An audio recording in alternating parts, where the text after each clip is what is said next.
Kapow! All right, we are live again. This is the second week we're doing this. Bradford Ferguson, Matt Smith here with Rebellionaire. I've got a couple topics we're going to talk about today. If we have time at the end, we'll go over some comments, questions you guys have.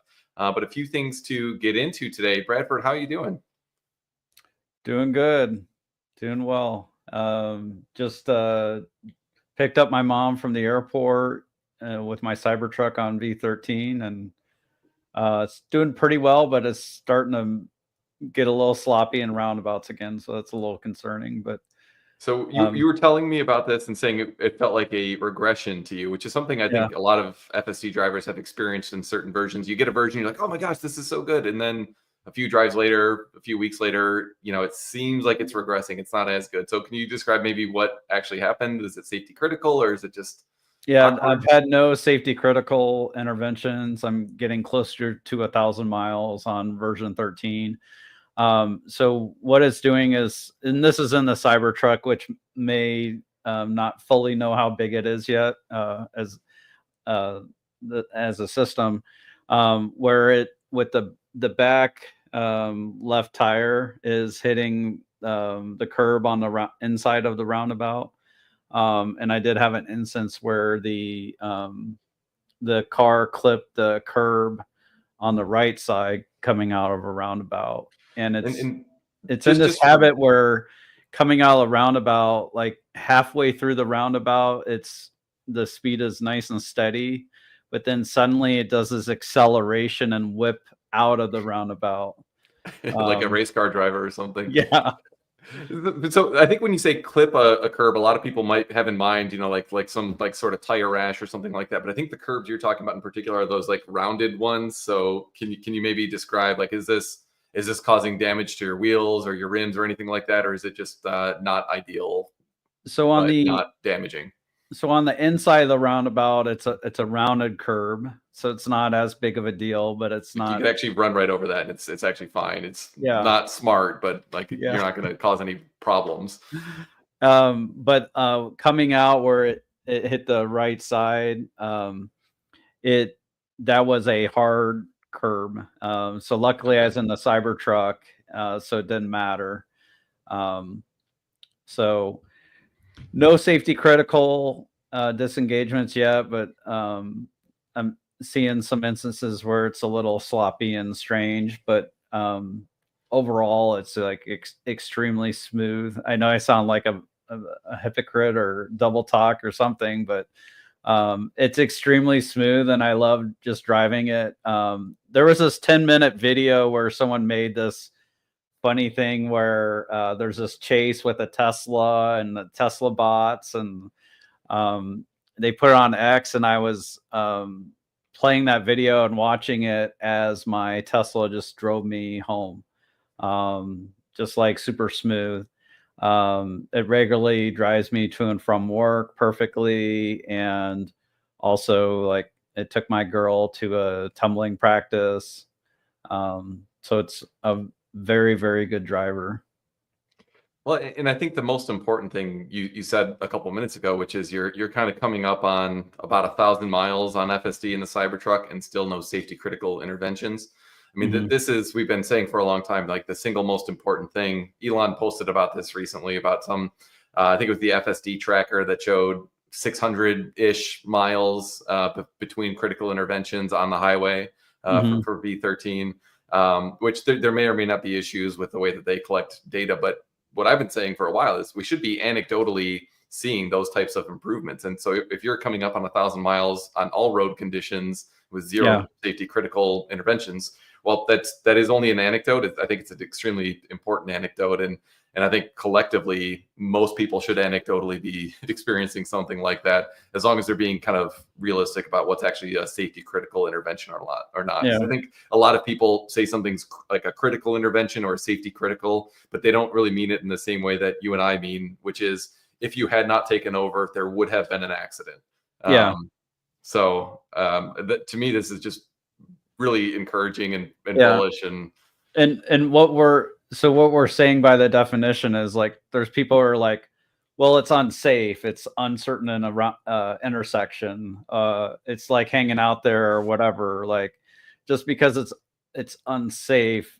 That's not like, taxi drivers get in unsafe situations all the time and do bad moves or whatever. Yeah. Or you cut someone off and it's like, yeah, you probably should have waited, but like it was not like an accident Yeah, waiting to happen or anything like that. yeah, yeah. Um, so Yes. go ahead. I was just going to say, just transition to macro a little bit. I mean, we're not macro investors, but I think it's very important just to kind of keep an eye on what's going on. One, bit of I mean, the theme in the last couple of years has just been inflation. The Mhm. Fed could never get it under control. Then we thought we got it under control, and then it started, kind of creeping back up in like last couple months. We got the PPI report out this morning, better than expected. And we're kind of in this sub 2% range. I think pretty or not, sorry, sub 3% range on PPI. And to me, it's seeming more and more likely that we actually have got this inflation boogeyman kind of under control. And so then if that's actually true, which we can debate on, I'd love to hear your thoughts. But if that's actually true, and we have this extremely strong economy right now, and GDP growth is like a little hot, which is part of the reason the markets got spooked recently, is unemployment is lower than expected, GDP growth is higher than expected. So all of those things could point to inflation being higher than expected, which then okay, maybe no more rates. But if inflation is actually under control and you have those two things, like that's a very good Mhm. economic condition. Yeah, So there's another name for that. It's called Goldilocks. A Goldilocks economy, the very rare species of economy where you yeah. have great growth and inflation under control.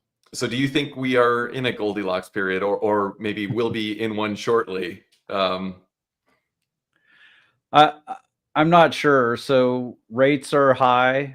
So mortgage rates are high. Mortgage applications are very low. They Mortgage applications are at the rate where they were in 1995. So like they haven't been lower. They were marching up before the health crisis, and then we had a huge contraction in that. So like housing is one of the biggest purchases in the economy, so that gives me a little concern. Um, Also, it's great that inflation is under control, but that means like that, rate prices went up like this and now they're leveling off at this high level. So it Yeah. doesn't mean like they came down. Yep. So I think, middle America is really getting squeezed. That concerns me a bit. But I know people are excited about the results of the election in general. There's some change coming. Generally, small business owners tend to vote Republican, and they want lower regulations. That's what you might get with a Trump White House. Yeah, and I don't know if you saw Trump's post or whatever it was, his truth.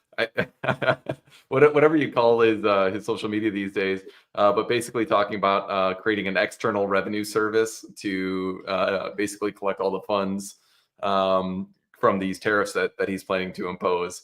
So I mean, that type of pressure could cause some pressure on inflation as well. So even though there could be some good things, and this could be a good thing overall for the economy, I think like you a little hesitant to call this a Goldilocks period. What I get a little bit more excited about when I start thinking about big trends isn't like where inflation is, and is it 2.2% versus 2.4% this month. Like I Yeah. honestly just find that like hard to make any like important decisions on, and a little bit boring. But what I think is actually a lot more exciting is around the potential of AI. I mean, AI, if you can actually do so much more as a human being, and you and I are finding this in our day-to-day work, where whether it's doing some company research or just like coming up with a tool to help us analyze some data in a little bit better Mhm. way, we're able to do a lot more with less than we were a few years ago. And so that creates economic growth. I mean, you can essentially grow the GDP with no increase in cost. And so it's this amazing combination of being inherently deflationary, which is exactly what we need, while being very robust for economic growth. And so that trend to me is a lot more exciting than whether or not inflation is, plus or minus a few bips in a given month. What's your kind of thoughts on that? Because that's a big theme, obviously, of how we're investing in general. So many people are talking about whether AI is overblown as a trend or not, and I think that's a fair conversation. But where do you stand on the kind of big picture AI as an investment trend? Yeah, I'd say if it's allowed to happen, then it has AI, automation, autonomous driving has a potential to lower costs and prices in the economy. So you have things where OpenAI has this whole voice API where you can run voice to it. It'll process that and then spit out an answer, and it spits out the answer as voice too. And people calculated, okay, what if you're running this constantly for a whole hour for like a customer service call? And what people found was that essentially it would cost like $9 an hour, where like the minimum wage in the US is, I think, at least $15 an hour for like a call center type job. And I'd imagine you Probably, can handle higher throughput within that hour of customers than your yeah. traditional agent. And potentially, depending on how you set up the system, you can make it a little more deterministic. So, we're investors in Lemonade, and they just reached a point where 9 months ago, they were at something like 22% of their customer emails were answered fully automated with no human intervention. And now it's 46% on top of a growing business. So like that's a major change. So not only did it double, but it doubled while the business is growing. With a higher base. Yeah. So when you're thinking about it as a percentage, if you translated that to the number of emails that it was handling, I mean, that was a very significant increase in absolute quantity, I'm sure. So And yeah, this isn't like, these aren't like crappy answers that people are pissed off about. Like they'll ask people for their feedback, and they're getting 4 stars from the customers with that interaction. So it's a really good system, and you can take that and do that for a lot of things. Like Matt said, we're doing it with data. We probably saved ourselves at least $30,000. Being able to do something in a large language model with programming rather than hiring a consultant to do it for us, and we were able to do it in a shorter period of time. So instead of what would probably have been a minimum of a month, we did in a week with a project we did a while back. Yeah, and like the side benefit of that is you and I are learning stuff along the way and kind of upping our own skill sets. So it's pretty cool. And anyone who's not using AI in their work or in their life, I would just really strongly encourage you to use it, because you really are just upskilling yourself. And I'm finding a tremendous amount of value in it, and finding that different tools can do different things. I mean, the Lemonade example is pretty interesting, I think, because they don't want to use like an LLM where it can hallucinate some stuff. And even if it's good, like 99% of the time, they don't want it like giving wrong information about somebody's eligibility for a claim or something like that. So they actually use a deterministic model, as opposed to like one of the large language models, which is a bit of a black box. But they train it with like how to interact. So on the investor day that you and I attended, they gave an example where somebody got married or got engaged, and they needed to add an engagement ring, and they wanted to make sure that the AI was courteous and said like, "Oh, congratulations! Like I'm sure you're so excited on your upcoming wedding or whatever. Just like a nice human touch, which frankly you would want in any sort of customer engagement. So it's really is a phenomenal tool, and I think everyone really needs to be using it if they're not. And what's interesting is they trained it with an example where it was an engagement ring, and they were getting that insured, and they wanted the response to acknowledge the life event in the appropriate tone. So they trained it in front of us, and then they added something in there so it's like tone appropriate to the event. And then they trained it one time, one time, and they ran another example where the person had just inherited a piece of jewelry from a loved one. And so that could be tricky, when someone dies, you're not sure about the other person's feelings for the person who died, right? So Yeah. it's a bit of a tightrope to walk, but it said, that, must be a special memory that you have with your grandpa or whatever.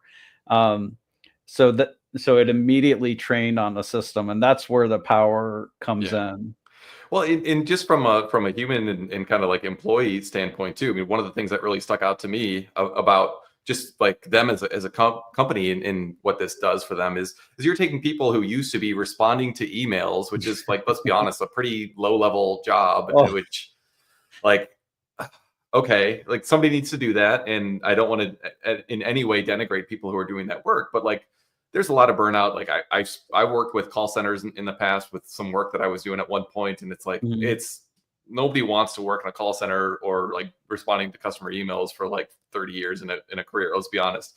So they're taking people, doing that and essentially upskilling them to say, okay, you're going from a customer service kind of like response specialist to Mhm. somebody who trains an AI to do that. And like, how Right. much more valuable do you think that person is going to be, not only to Lemonade, but if they want to switch careers, that they've got this experience, they can say how they trained the AI to do all these responses, and then they're staying on top of the latest trends. Like, it's super important, I think, for employees to be in a spot where they can do that. So Um, I think the magic is in, asking the AI for the context of the question, and then once you have the context, using heuristics to answer the question. So like some rules to answer the question. I think that's where the magic is. So let's transition a little bit, get back to Tesla. Big week for Model Y, obviously. You've got the big refresh in China, and then surprisingly in Germany and in Europe as well. Mhm. First of all, what was your reaction to the design? I love it. So I was at the We Robot event and saw the Cybercab there, and I think the design of the Cybercab is perfect. I know that sounds like a bit extreme, but I think it's functionally perfect, and I think it looks really cool. And I wanted a vehicle where people want to be seen getting in and out of that Cybercab, and that But on helps. top of that, from a Yeah. business perspective, it's like cost minimization. Like they're trying to make it Mhm. as efficient as possible, right? Which is extremely important. So it's got like the aesthetics and the customer centric, all the bells and whistles that you'd want, but also none of the bells and whistles you don't need, so you can get that cost low. Yeah. And with the Model Y, the front of it has some similarities to the Cybercab. So it's got this long light bar in front. I'm curious if Tesla ends up moving to that kind of look for the Model 3. Mhm. Um, I suspect they would keep the S and X different than those. But I wonder if they would move to that with the Model 3 as well. Um, I like how the light looks on the back. I'm curious how it looks in person. So it's supposed to be like totally different where I don't know, it's all lights are inset, but it's like it's got this whole inset kind of weird thing going on. But it looks cool. And it's got the Tesla name on it. So Mhm. they put their name on it, which I like. And there was I did see one post that there was a camera on the front bumper also. Did you see that? So like that's kind of interesting just from an AI training, like FSD model standpoint. Like that's going to give them a lot different looks than they've ever had before. So Mhm. I'd love to hear, Elon or Ashok or anyone go into more detail about why they made that decision and how it might change what they're doing to train.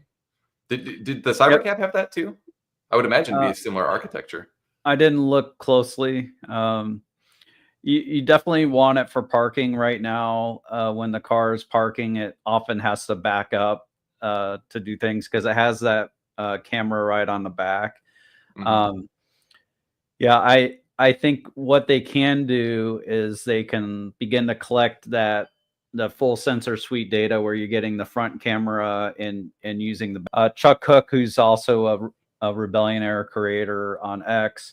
Um, he's tried out a system where he put tape on the front camera and the back camera of the Cybertruck, and the self-driving still works. So Wow. it's not using either of those yet.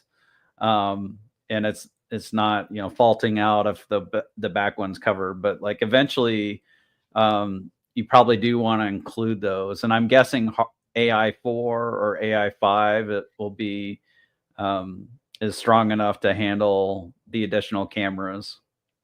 Yeah, I would imagine. Yeah, because AI 5, he was initially talking about that being launched later this year, probably like Q4. I would think of this Mhm. year for AI 5.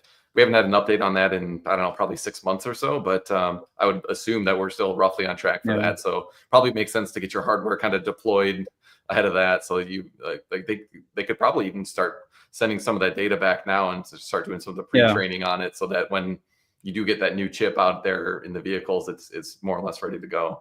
So pretty exciting Let's talk times. about the Model Y orders in China. Yeah. Allegedly 50,000 in day one. I'd encourage people not to get too excited about that because you can have massive orders in the first few days or the first couple of weeks, and then it can die off over that after that. But I really do think they have a winner in the new design, and I'm guessing it'll somehow magically cost Tesla less money, Mhm. just like the upgraded Model 3 did. Yeah, that was one of the things. God, I forget who it was that made that comment, but somebody a while ago was talking about when they do these refreshes and they try to get more value to the customers. They also at the same time are trying to strip cost out. And how many dumb things had we been doing previously that we can get rid of? So it sounds absurd to say like, okay, now you're getting ventilated seats and then upgraded, you know, um, Double pane like glass, hardware. new Yeah, suspension. all that Yeah. stuff. It's like, well, clearly that has to cost more money, but like Tesla has this ridiculous capacity to improve the manufacturing process, eliminate unnecessary parts, and somehow through engineering magic and supply chain magic and manufacturing magic, reduce the actual cost. So I do think you're probably right that they at least maintained cost parity, but I would actually think that it probably went slightly cheaper, which is phenomenal. Yeah, I think they have enough of a monster on their hands with the upgraded Model Y that they'll be able to sell out capacity for some time to come. Um, People are asking if the chat works. We're gonna hit the comments up at the end, just to help with the flow of the conversation. Um, So if you do have questions, things you want us yeah, to hit on, put them in the chat. We'll come back towards the end of the hour and go through some of those. yeah. So I think they'll, even if they can't export much from China, they are exporting to Oceania, to Australia, New Zealand, and all the Asian countries. I think they'll have plenty of demand for the upgraded Model Y. It was a positive surprise, as you mentioned, that allegedly they started today with beginning to make the Model Y in Germany. There's 2 lines in Germany, and I think they mainly been using one. I could be wrong about that, but I I'm curious to see if they um, do one style of Y with one line and do the with the second line they do the upgraded Model Y, or if they do a complete changeover. My guess would be it'd be best for them to just totally change Yeah, over. I can't imagine you'd want an old version of the Y produced at the same time as the newer one was Yeah. available.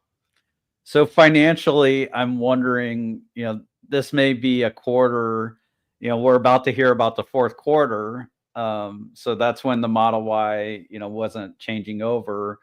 So during this changeover, they're going to have lower production, they'll have lower sales, and they'll be eating a lot of any kind of costs they had if they put in some new equipment. But just like um, with the lower production and sales, um, the depreciation per car is much higher, and your fixed costs just are higher as well. How do you think about that financially? Yeah, I think you're right, and I think that's probably why Tesla's doing this in Q1. To be honest with you, so Q1 is seasonally the weakest quarter for all car makers, and Tesla's no exception to that. So I would absolutely expect, even if there were no changes to their production, I would expect a kind of sequential decline from Q4 in terms of actual deliveries, just because demand's a bit lower. But I think you're going to probably compound the financial hit in the short term, let's say, with the fact that you do have some increased downtime for the line turnover. You're going to be not producing at full scale right off the bat, just because you're putting in new equipment and you're not going to be like fully like maxed up the way that you were on the old version, which you've been working on for several years. So, I suspect we'll have a bit of a hit both to deliveries and to gross margin in Q1. But we'll see. I mean, we've got the Q4 call coming up. Is it next week or is it the week after? So we'll get some more details on that first. But I would think that we probably do have a bit of a sequential decline. But I mean, that's not what matters. I think, and we've been saying this for a long time too, that okay, your car deliveries, sure, like we want to track those, and they're important to make sure that you understand what's going on with the company and not excuse any of the company's shortfallings. Because like, if you would have told me 3 years ago that through Q4 of 2024, the company would never once have had deliveries higher than 500,000 units, I would have been like, oh my gosh, I should sell my Tesla. Like, my thesis was wrong. So like it is a bit surprising to me how slow growth has been for Tesla's deliveries, and I think Q1 will be a bit of a continuation of that. But where we are, I think this is an overutilized phrase, but I think it's accurate that like we're very close to the Chat GPT moment with autonomy, and I think it's like probably in the next several months, like more and more people are going to become very aware of it. So while this may be a weak quarter in terms of earnings per share that get reported in Q1 2025, I think that's you've got to be looking forward, and what's happening with the software is much more of a big deal than the whatever's going on with short-term production and deliveries. So I see on the website that it says January 29th for the earnings call. Okay. So it sounds like it'll be in 3 Wednesdays from now. So we're hoping to do these shows on Tuesdays at 4. 2 Wednesdays from tomorrow, right? Yeah, 2 Wednesdays from tomorrow. Yeah. I guess 3 Wednesdays. That's correct, but it's like it's 2 weeks basically. You're like 3 Wednesdays. Yeah, okay. So let's make it as so I think complicated as possible. the narrative this quarter could be pretty negative, especially like after Tesla reports on the quarter and in April, on April 2nd for production and deliveries, but also when they report on the first quarter in late April. The bears will have a field day with that, even though it won't be relevant. And I'm guessing Tesla Model Y sales are going to continue to be world beating. Maybe they give up the crown for 1 year. Oh, but really? I don't think they will. it just depends on how much, how long that ramp takes off of zero. And when it launches in the US is a fair question. What's that? And when it launches in the US is a fair question too, because like I probably will upgrade when they when they launch it in the US, but there's probably a lot of people like me who are probably going to wait. So if they don't launch for 9 months or something like that, then yeah, US Model Y sales could be pretty weak for this year. Yep. I'm also a little anxious. Like, I'm hoping that Fremont magically starts producing the new Model Y, or Austin, Texas. Supposedly they were moving some people off of Cybertruck and on the Model Y in Texas. That was a rumor from a couple weeks ago. If we don't hear about the new Model Y in the US, do you think we'll see price cuts? Yeah, I think so. So we saw that in. I was looking at the Tesla website in Australia, and there was like about a $2,500 price cut on the older version of the Model Y. And like this cat is somewhat out of the bag now. Most people are not as into the Tesla nerd community as you and I are, but I think it stands to reason that you'll see some amount of like buyers holding off, and at the margins that will lower demand, and so some price cuts to kind of continue keeping those older units selling before this transition comes in. To me, that makes a lot of sense, and I would expect to see that. Which again, more margin pressure. So I kind of hope we have some higher FSD sales or something like that to offset some of that, because I do think there will be a fair amount of kind of automotive gross margin hardware or gross margin pressure. Or was that a trick question? Maybe their inventory is so low, they don't really need price cuts. Yeah, maybe inventory's low and they're just going to flip over and everything's hunky dory. I don't know. I'm not enough of a maximalist to think that that's the case. So I'm going to give you a curveball. We've heard some rumors about NVIDIA, and recently NVIDIA's public policy team came out and spoke out against this executive order that Biden's trying to cram through. More export controls for NVIDIA, and more controls on large language models for the companies in the US doing large language models. So that was what we heard. Let's focus on that for a second. And then there was some chip rumors. Yeah. So when I saw this news come through, I was like, okay, strange to do that with literally 1 week left in your term. And so my first reaction was like, would Trump just undo this as soon as he comes into the office? Because if it's just an executive order, it's very easy for the next president to come in and just say, nope, I don't like that. That's going away. But then as I was reading through it, I was like, okay, Trump has some, let's say, protectionist tendencies, and so some export controls on like our highest value like commodity, which is like these chips designed by NVIDIA and manufactured mostly in Taiwan by Taiwan Semi. Like I could actually see Trump kind of getting on board with at least some version of what Biden was trying to do there. Now I think like the 50,000 GPU restriction was what it was per. I think it was per country. It wasn't even like per customer or something like that. Like that's very harsh, which is why I think you saw NVIDIA take the hit that it did after this came out. So I don't know how this all lands, but I would suspect that like Biden doing this literally in the last week of his presidency is probably not going to have a whole lot of teeth. And my base case assumption would be that this gets undone in some way, and it's kind of business as usual for NVIDIA in Taiwan Semi. But I'm not sure. Do you have a thought? I'm curious your view. We didn't talk about this. For me, what stood out is this is very unusual for a company to come out publicly and say that they didn't like it. You don't see that much from companies. Maybe you see a leader like Elon will, say he doesn't like something, but it's unusual for companies to come out and do that. So that's what stood out for me about it. Just like the change in political discourse that has been enabled in the last, say, 6 months. Like I think you're right. 6 months ago, like you could never have imagined NVIDIA doing this with the prospect of another Biden or Harris term continuing. Like you would want to like tread carefully and maybe work through some back channels to try to. But like, yeah, you're right. This is a little bit of a kind of in your face smack talk.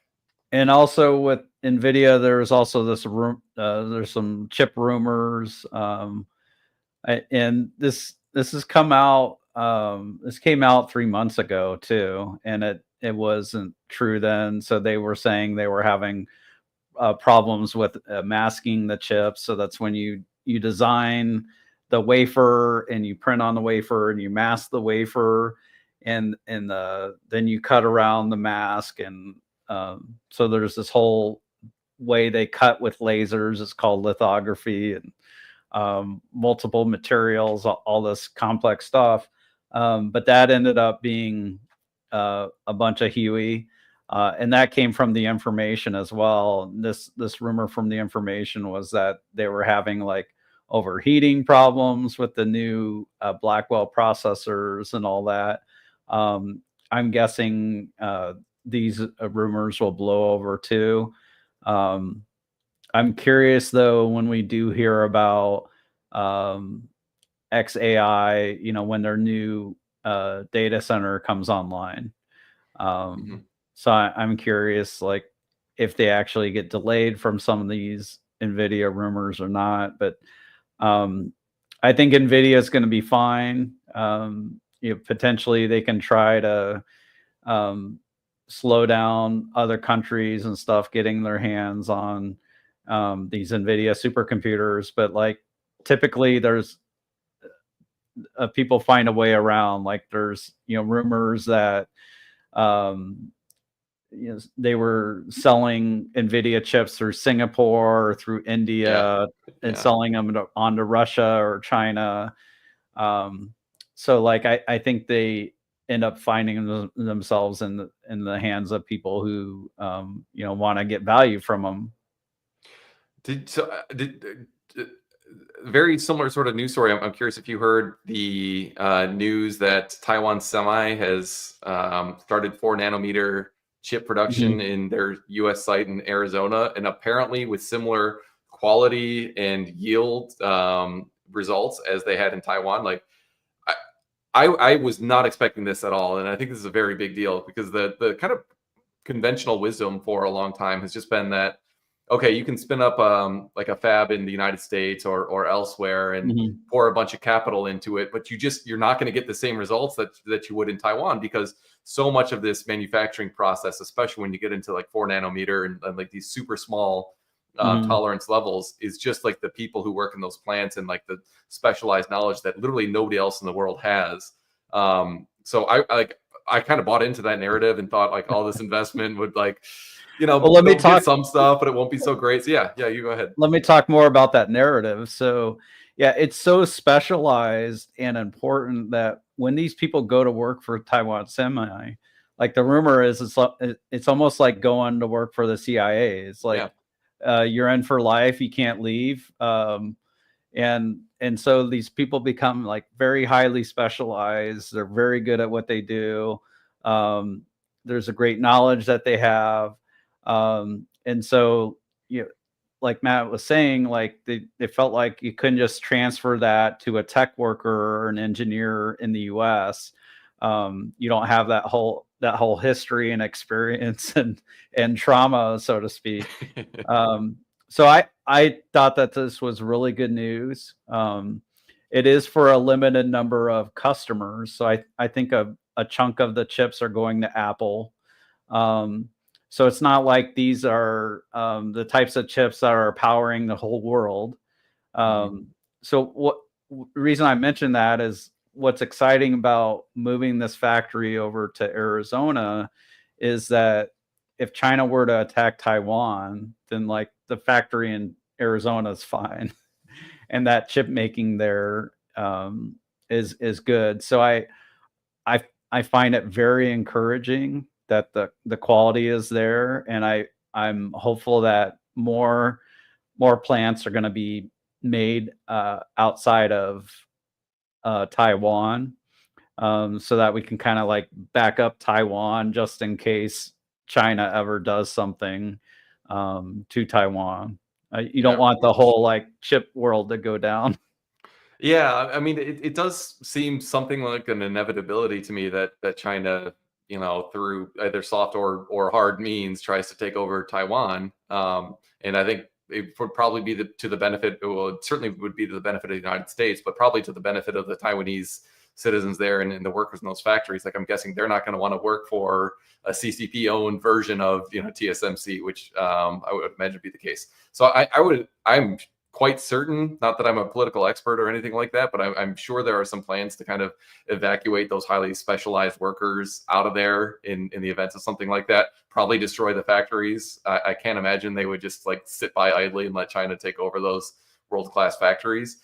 But like having a backup plan beyond just like we'll evacuate those people out of there if things get really messy, which to spin something back up would take years to try to replicate that. So the fact that we're kind of getting ahead of this problem now is extremely encouraging. And I think, like you said, like it's probably not a huge near-term benefit, but in the longer-term kind of geopolitical standpoint, I think it's a very good development.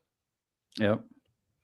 And I think this is why a while back, and this was like the summer of 22, there was this whole flight where Pelosi was flying over to Taiwan, and and China didn't like that, and people were wondering like, why is Pelosi doing that? And I think that was part of the setup things, and to get this backup situation going for Taiwan, and to get the CHIPS Act going. Maybe eventually some of these folks emigrate from Taiwan to the U.S. or to Europe. Europe's probably too much in regulations. Yeah. You don't think Pelosi was there just for stock tips? Oh, maybe. Yeah. If you bought Taiwan semi that day, that would have been a good day to buy it.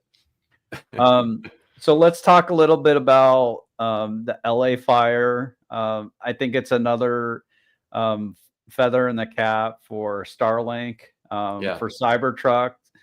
There's this video where like all these Cybertrucks are rolling in from the highway, bringing their Starlink, bringing their big battery. So essentially these firefighters can have these little control centers that are, maybe at a neighborhood level where they can get internet. I think the fires spread to a portion where, there's a lot of cell towers. So they're showing off the communication of Starlink. They're creating some goodwill with Tesla. And it seems like for now, Elon's sleeping in LA. What do you think about all this, Matt? Yeah, I mean, he spreads himself thin. I mean, just a couple months ago, he was spending weeks at a time in Pennsylvania doing these rallies and trying to change the course of the election. And now he's right where the action is with the fires in LA. And I mean, I honestly don't understand how he gets such a negative reaction given how much good he's doing. I mean, like the Starlinks being deployed to Ukraine and basically saving a lot of the soldiers there who had their communications essentially wiped out by Russia. Like that was, I think regardless of what you think about the war, that was just a good thing to do. And then for him to be doing the same thing, just pushing technology forward and like the combination of a Cybertruck plus a Starlink and using that as like a remote operation center. And it's got, it's got electricity right there that you can plug in any appliance to. It's an extremely compelling value proposition. And you're just starting to see all the stuff that would not have been possible before. And now it's possible. So, I don't know as an investor if it really changes much, but it's just good to see like Elon really does care about humanity. And I think that's one of the things that is so misunderstood, or like people frankly just saying the exact opposite. People who don't like him, they're just like, oh, he's political, he's like this or that. He wants to do the most good possible. I think he has a bit of a utilitarian kind of bent in that regard, where it's like, how could I do the most possible good for humanity? And that really is what drives him to do this Mars mission, and Tesla with fighting climate change and all that. So he's he really is inspirational, but I risk sounding a little bit too much of a fanboy when I say that, but I just like he's objectively doing great things. So yeah, I'm a big fan.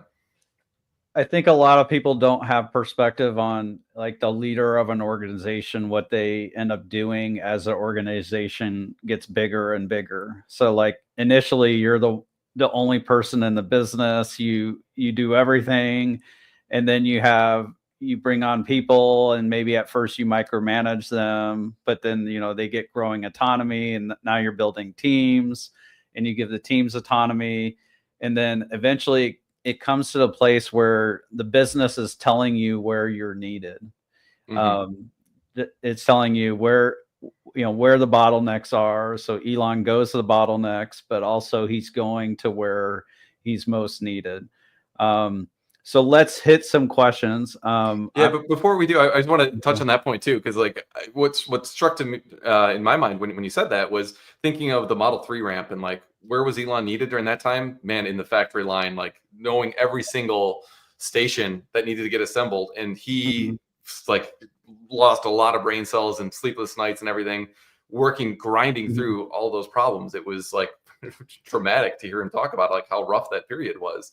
But he kind of got that up and started, and then his team has grown, and like Tom Zhu basically took that role on in China, and now like he's like got that trust in Elon, and frankly the knowledge that he got through launching the Shanghai factory, and now he's doing that on a more global basis with all the factories. So I think you're right, is the organization has grown, like where he was needed is not where he is needed anymore, and so like he can go out and do these other things that are almost more at a societal level than really at a Tesla or SpaceX level. But he's got this phenomenal, bench of studs that can do the stuff that Tom Zhu is doing, that Ashok's doing, that all these amazing Gwynne Shotwell over at SpaceX.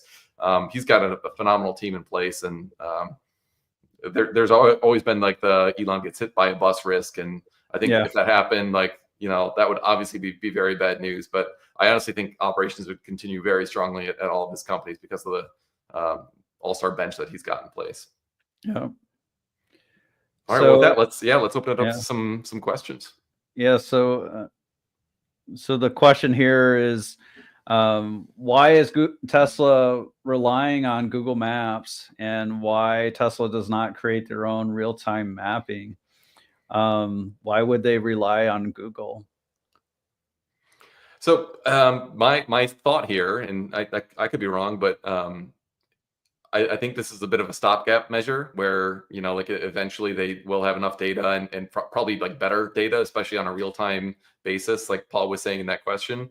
And I think I forget who it was, but one of their someone from their AI team was basically saying how, like in the limit, if you had enough of these Teslas out there, you would actually have like a full real-time map of everything, because they can kind of communicate to each other. And I've got all the technical ins and outs of that. So I think in the long term they'll get there, but you need to have some map data so kind of like what lane, like when your turn is coming up, and is it one lane or two, and all those sorts of things. And I've seen with one of the recent updates, all the stop signs are kind of pre-programmed in there. So if one is obstructed by some branches that are kind of overgrown or something like that, it'll still note that there's one coming up and not just slam on the brakes at the last minute when it sees it.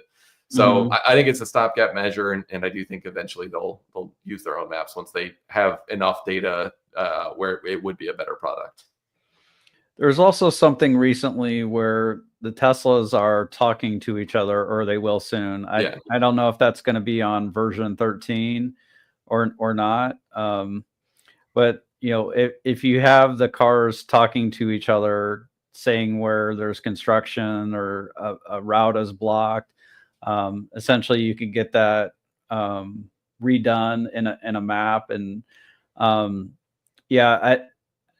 and I'm not sure if it's like full Google. Like they definitely use Google for the visualization. I'm not sure how it works, because like I think at one point it was Open Maps or TomTom, and but I agree, like about TomTom. It should be Tesla. So let's do the next one. All right. Kyle says, do y'all use AI to determine covered calls, or just one method like your guest? I don't know what the guest is in there. 20% out of the money weekly. Yeah, so we use AI to go through the data, so we don't use it to make the decisions. So we use AI to filter down all the data on Tesla historical options pricing, and then we looked at different scenarios. So we tested different scenarios, like when do you do them in a week, what percent out of the money. We don't always do the same percentage out of the money. We feel like right now we're in a different mode, so we do it a little different right now than we would typically. And we also we use the AI to filter the data in different ways, where if this happens, then does this tactic add value or take away value?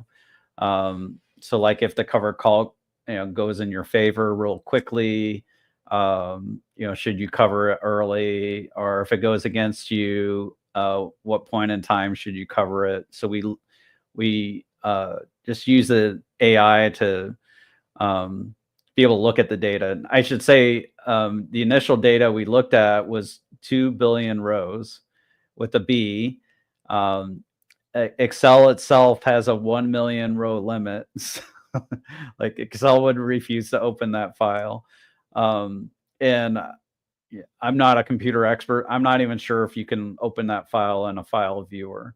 So like there were certain ways I could look at the file. So it was using Panda's data frame, and you could look at like sections of the file. And just to clarify, like we're not asking ChatGPT or something that could like hallucinate with this data what the answer is. Like what we used the tools for was to teach us how to use Python and Pandas and all these other tools that we're not familiar with. You hadn't used before, Bradford, and you basically taught yourself to code so that you could manipulate this data in the way that you needed to, so that we could answer these questions that we had about how best to manage it. Because I was able to get to 2 billion rows down to 3,500 rows. So that's what it did for us. Now we will be using AI to look into the data more, just to see if we can somehow get some kind of predictive signals, like when to trim or add. If it gives a good signal on when not to sell in a week, that might be really good data. Because if you can avoid the bad weeks with covered calls, that's really helpful.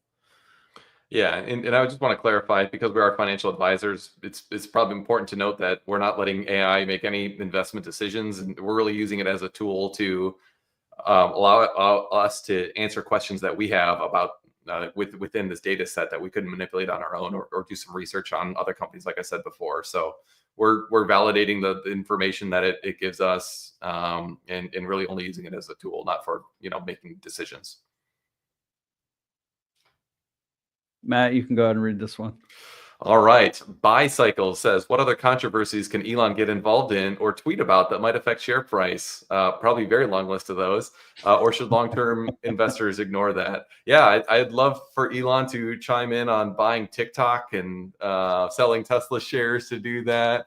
I'd love for him to talk about threatening to invade Canada and Greenland. I think there's all sorts of stuff he could do to make the times exciting again. Yeah. I don't think the left would want Elon to buy TikTok. I think that I was just joking with that. I think it would be hard for him to get an approval on that if he wanted to. I don't know if TikTok provides like Elon talks about unregretted minutes of using social media, and I think TikTok can be very engrossing, but I think it may lead to regretted minutes. Maybe not. Yeah.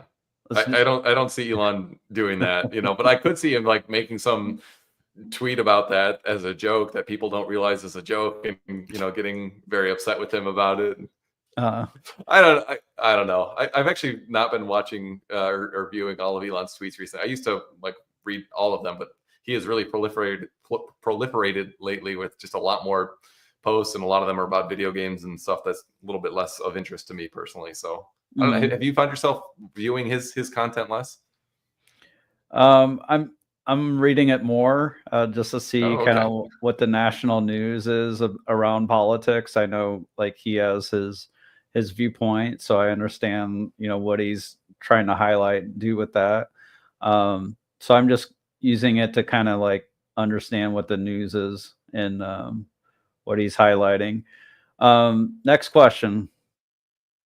Do you think Elon is working with Trump to license FSD to Legacy Auto by building the cybercab factories for the top 10 legacy companies, which would save the companies from bankruptcy? 100 million by 2030. Go ahead, Matt. Yeah, so I did see Jim Farley made some comments recently about how basically they have a very hard time competing and essentially can't compete with China on the cars that they're producing. And it was something of an admission that like their business model is like at very real risk. They're just core fundamental business model of, building vehicles and sticking the Ford brand on them. So that sounded to me a little bit like an opening up to a different type of business model. And it's Mhm. like, to me, the obvious thing would be like a partnership with Elon and Tesla, or Tesla, not with Elon, to license FSD and maybe even the full skateboard technology, maybe even the full production process. Because like people talk about the car companies like they build cars, but really they design them and they outsource like probably 90% of the parts that go into them, and then they do final assembly. Um, so there's huge parts of their business model that they don't really even do anymore. They really are just kind of like aggregating a lot of work from their different suppliers, and that's why they've got such thin margins and are so prone to bankruptcy, because they've got this massive fixed cost structure and a highly elastic product that they're selling. So if you're not utilizing your fixed cost base, like it's very easy for that business model to go bust. And so if you're getting undercut on your core product, yeah, it stands to reason that you might want to look at other options. Now, I don't think Elon needs Trump necessarily to negotiate with an OEM. I think Trump is probably busy enough with stuff at the national level that he wouldn't need to get involved in that type of company to company kind of negotiation. Mhm. So my sense is that's more of a FSD proving that it's good enough, and these companies honestly having the humility to recognize that they would benefit from something like this. I think if any GM or Ford, yeah, sorry, GM is not going to do this. Like I don't think Mary Barra is ever going to admit that GM's not awesome and really Mhm. rocking it. So I think it's much more likely that Ford might be the candidate. You could see something with like Jeep or Chrysler, because that like they're struggling so hard right now, so they might just be desperate enough to try a deal like that. But I think something will happen eventually. Might be a bit of hopium, but yeah, I guess I would be surprised if we don't have some sort of deal this year. Right? What are your thoughts, Bradford?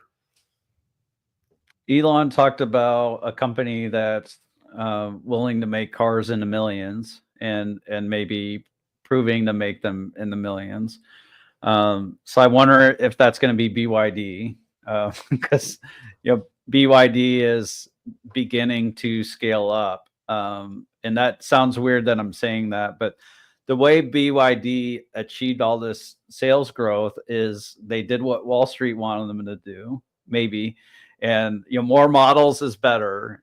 So they had like 20 models of EVs, they have 20 models of hybrids that are commiserate with those EV stylings.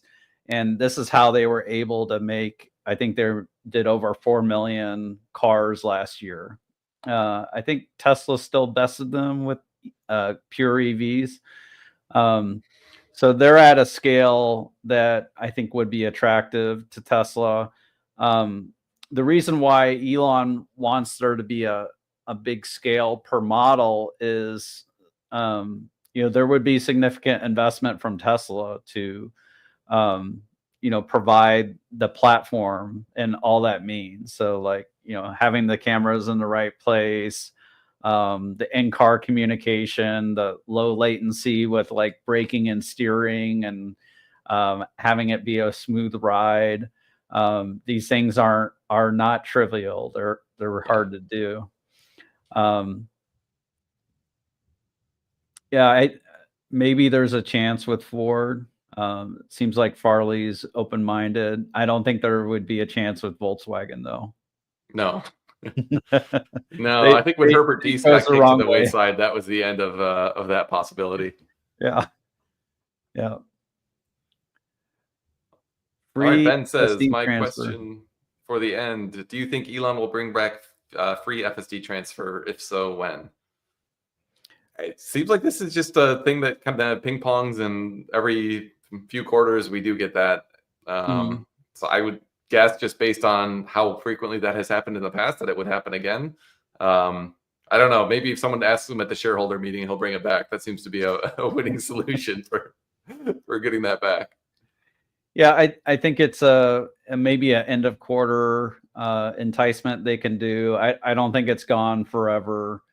It was a little weird that they took it away right before they announced like 12.6 for hardware 3 vehicles.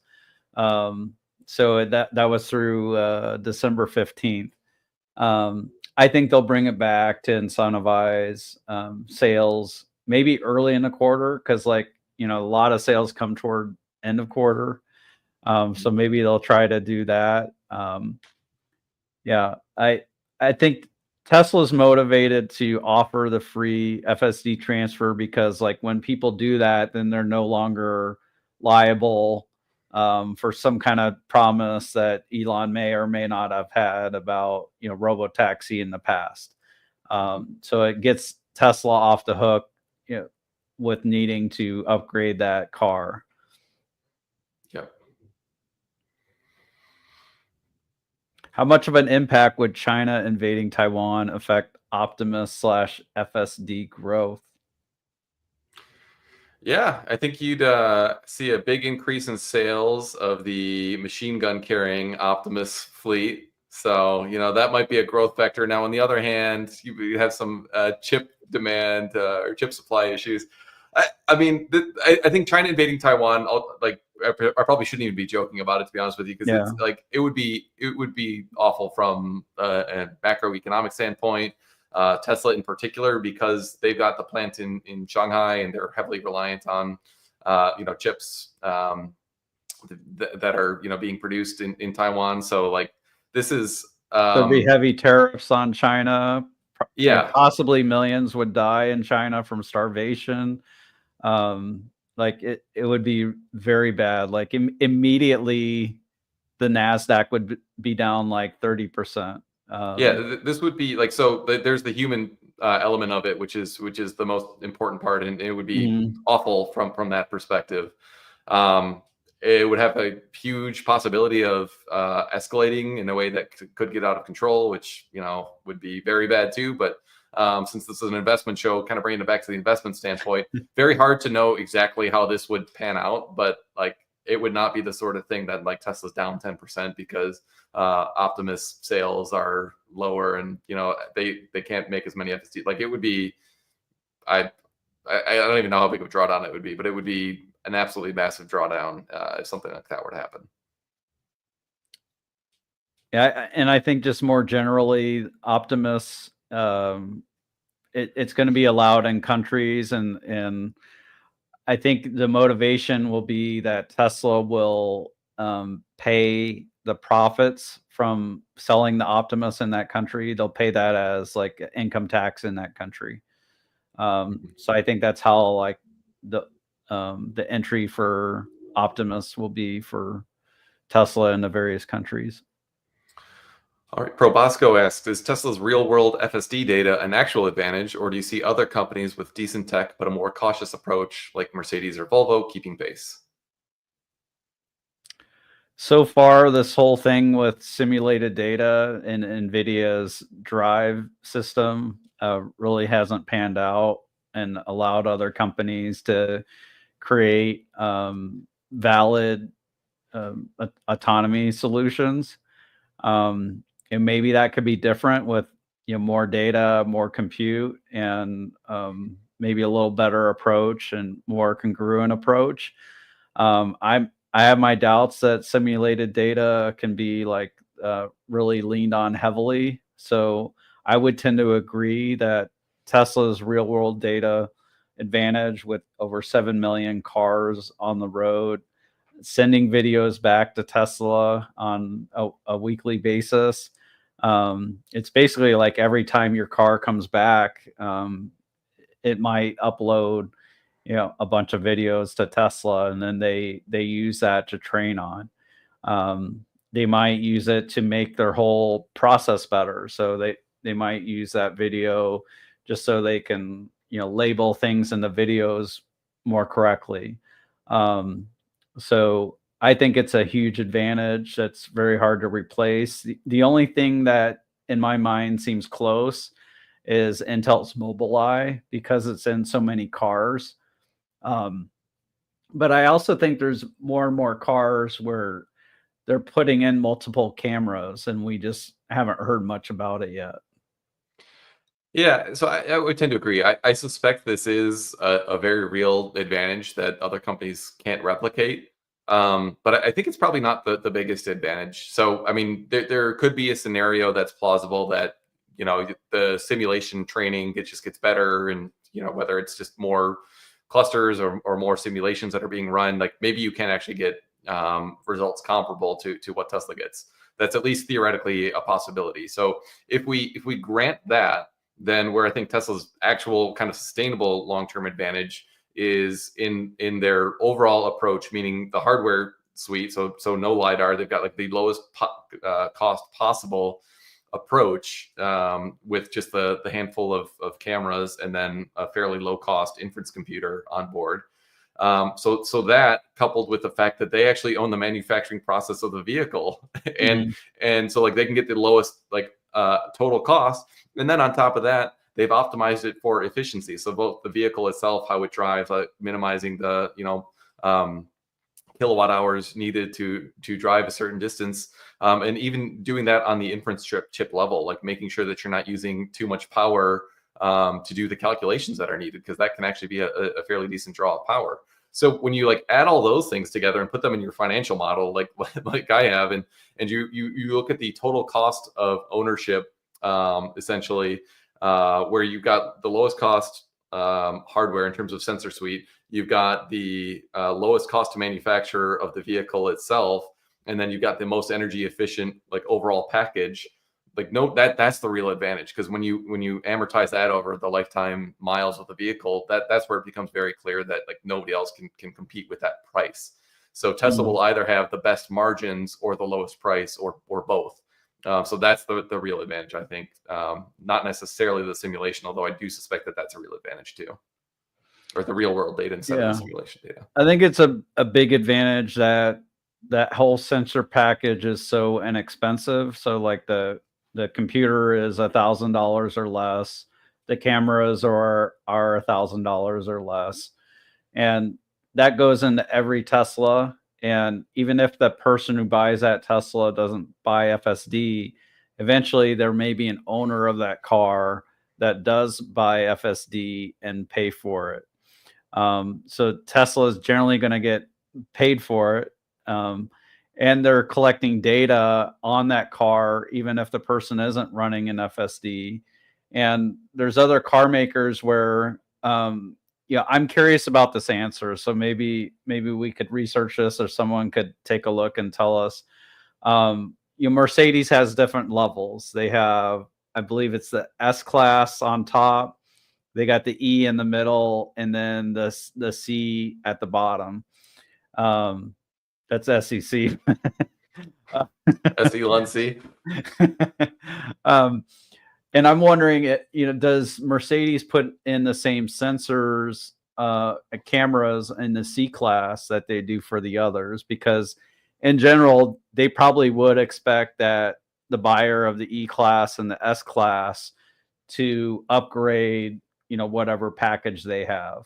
They Mhm. might get the tech. They call it the tech package, though it doesn't compare to the Tesla tech package. Um, are they embedding all those sensors in all their models, all their car models yet? And I'm guessing not.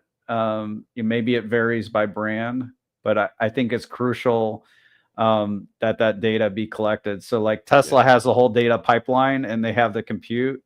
Uh, Well, it's such an MBA decision to be like, oh no, we're not going to put cameras in an inference computer on people on the cars of people who didn't buy for FSD. We can save $1,000 a car. It'll like increase margins. Like, okay, that's true. That'll help short term earnings, but like the ability to upgrade in the future, like you said, and just the ability to continue to collect um, more edge cases and like win the data race.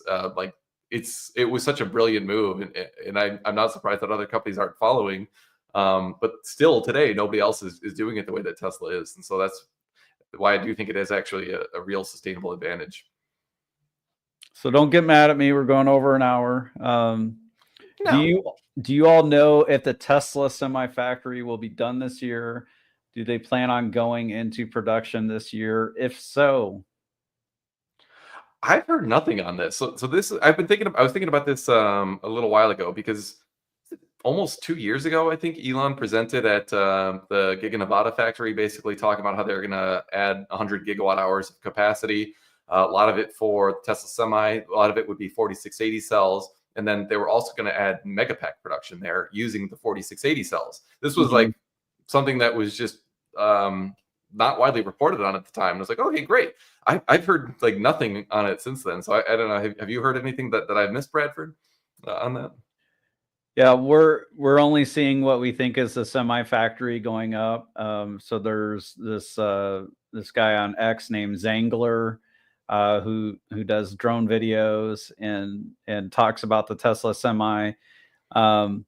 So it looks like the building, the outside of the building looks like it's almost done. It might be done already.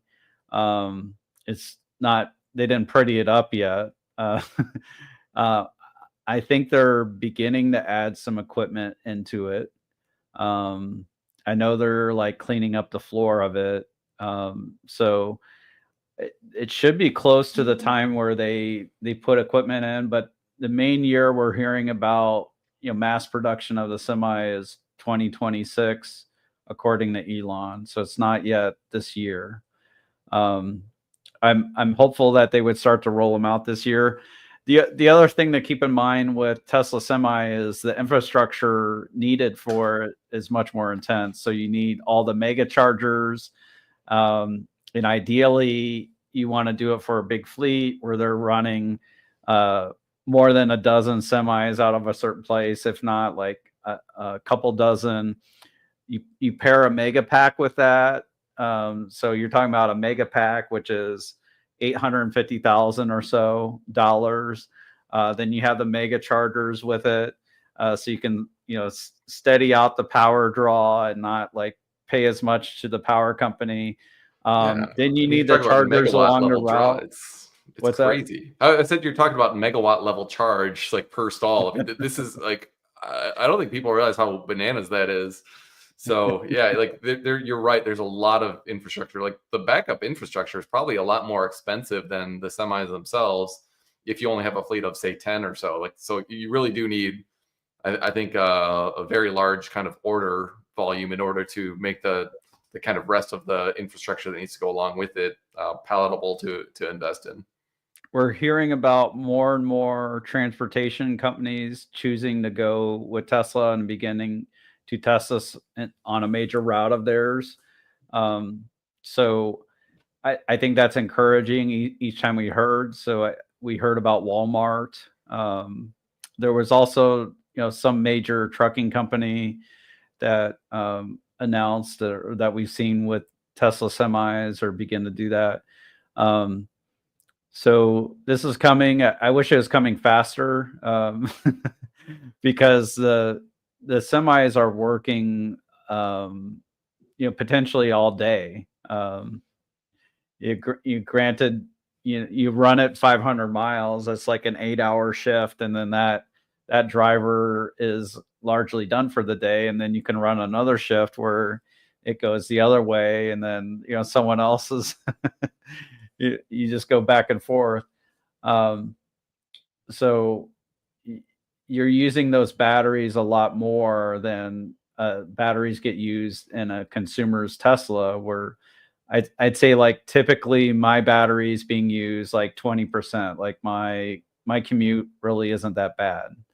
So me using a full cycles every 5 days, whereas a Tesla semi could go through 10 full cycles in 5 days. Yeah. You're using that battery much faster, and it's just much better for the environment. Just has a much bigger impact. Yeah.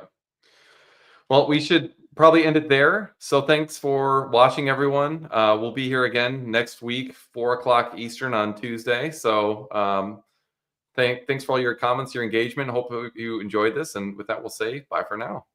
Bye for now.